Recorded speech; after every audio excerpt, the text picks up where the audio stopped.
Hi, this is Ricky Kramer, and this is my 7th video of the class. So this time I took a measure, personal report of public speaking.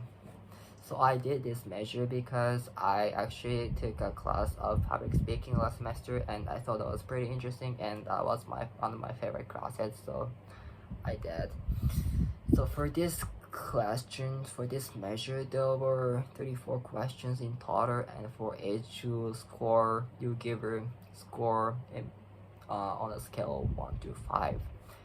And then after that, you add it up and then get a total and calculate and get a score.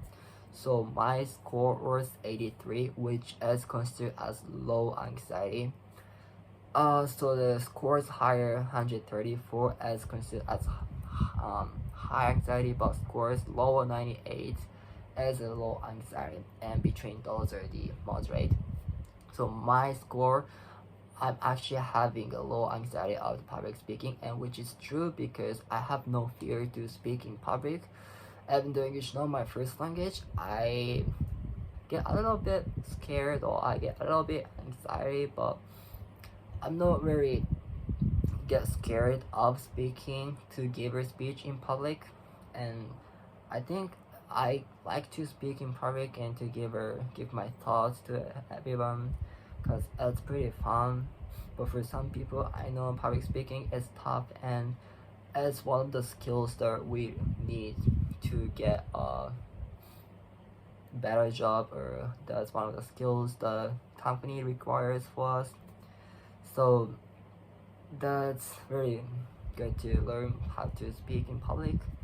So for the research I found is remote presentations, making L2 presentations less stressful.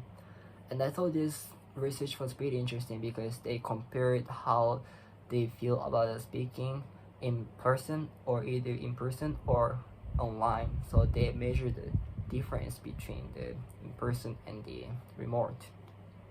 So the participants were Arabic speaking EFL learners, and they were in some listening or speaking classes in university, and they had started learning English like minimum of 7 years before attending to the school. But there are only few people who go to travel to abroad in the English speaking country, and they barely use English outside of the university. And they narrowed the measure, so the public speaking anxiety, and they have two measures, public speaking in class and remote presentation. So they compared speaking anxiety between the in-person and the remote. The accuracy of the measures is 85% for the in-person and 83% for the remote, so it's pretty accurate.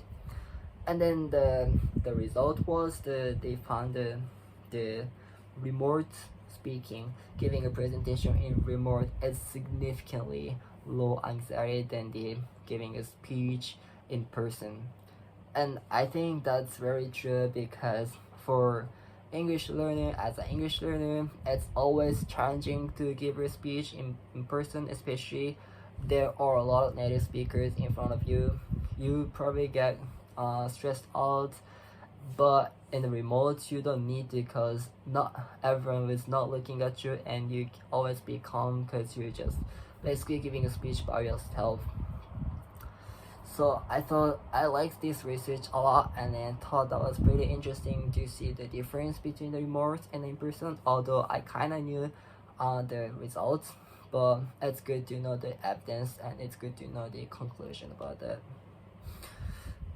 So I think the public speaking is a very important skill for everyone, and then I understand that some people get very high anxiety for public speaking, but to get used to it and then be a good speaker is a very good thing to get a good job. It's very good to persuade someone.